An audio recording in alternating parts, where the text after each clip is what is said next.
We're going to show this really incredible piece of film here, Dekkar, Unauthorized, new documentary, unclassified.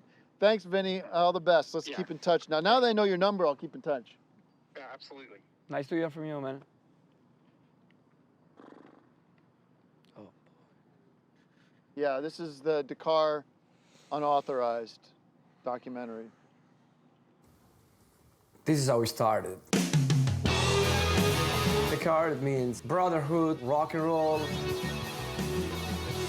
energy, family.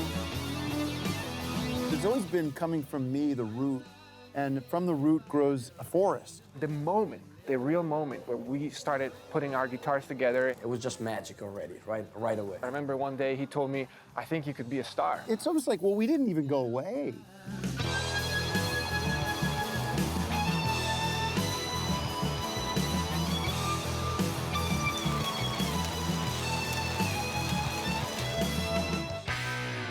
Everything was going great, but I felt like something was missing. One day, Axiom called me and told me that he met this guy. Who's Tim Heidecker? Who's asking? He's the star of Dekkar. I'm a builder, I'm a creator. I make shit. I met Tim, I think it was 7 years ago or something like that. I was working at the Guitar Center at that time. Tim was kind of like a very familiar face for me because, you know, this guy would come in and always return stuff all the time, but no one has ever seen him buying anything. He had so many ideas, he had money to develop like a good project. He wanted to do some rock and roll. This is essentially a solo project, and I use musicians to see their own tools. They're like clay. You trigger my anger, you trigger my pain. Trigger my losses, you trigger my pain. Oh, you trigger everything. You trigger my anger, you trigger my pain. I go to my friend Manuel and I tell him, bro, finally you can quit that restaurant job that you hate because I found a guy that wants to play rock and roll and is down to pay. Of course, I was in.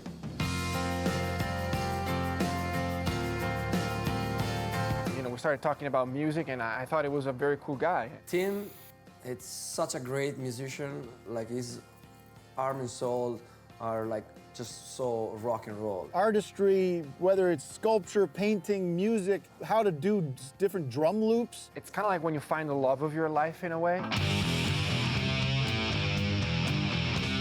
That's why I came to Los Angeles, to be part of one of these big historic groups.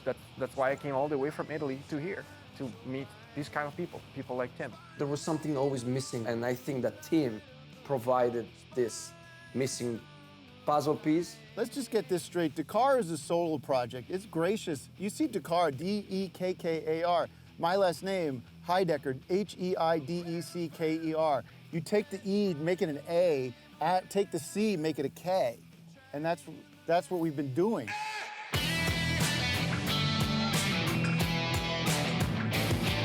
So then, you know, we get started with Dekkar, big success. We go all over America, we start playing, people love it. That's what we needed to take us to the next level. I mean, they were dirty, filthy scoundrels, man.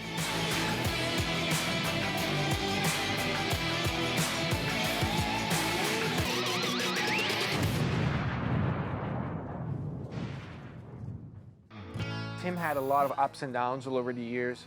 Love problems, like health problems, lots of financial problems. Kid comes up to me, long hair, Led Zeppelin shirt on. Tim was going through a rough time, and I think Tony was not really happy about the fact that we were touring a lot. He says, "You're the reason I play music."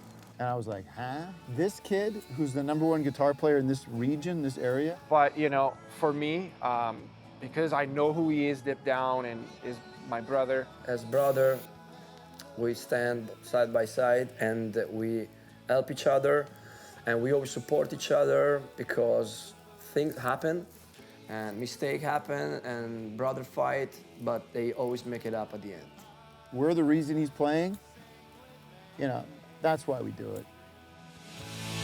I believe there's a Martian sitting on top of the world. One of the hardest things for me to swallow when was Tim kind of needed a hand replacement. I felt like it was the right choice for me to step up and just donate my hand to him. I think he needed it more than I needed it, but I love playing guitars, but I'm still pretty content with the tambourine and singing. There was some problem with his face, so I was gladly happy to give him part of my skin. It's like what brothers do.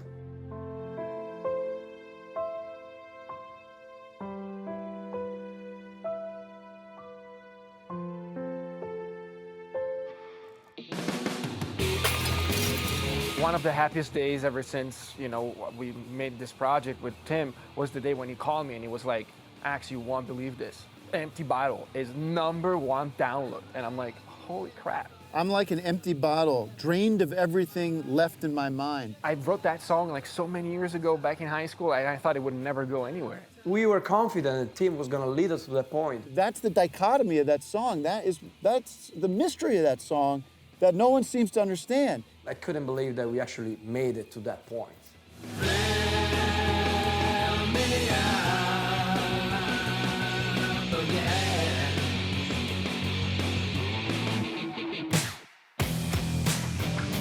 You know, they're on their way to being headliners. One thing about Tim, he's never satisfied. You know, when he is at the top of the rock charts, he wants to be at the top of another chart. This is who I am. And that's when he created DKR.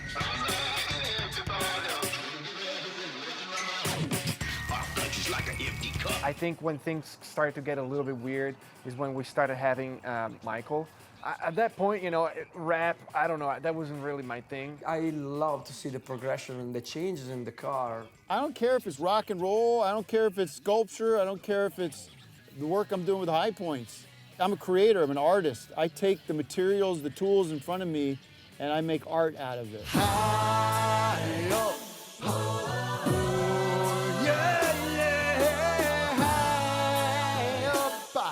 Wendy Kirby's an idea, she's not a person. In other words, she was conjured. Tim told us that she was gonna join the car. And I think she was gonna bring us in a direction more like a pop direction, and the car is rock and roll. The car is always going to be that center root planted in the center, and that's where the Garden of Eden grows from. Does that make sense? The car is finally back together to the core. The core of the car is finally back together, and I can't wait to rock and roll with my brothers. It's about to go down.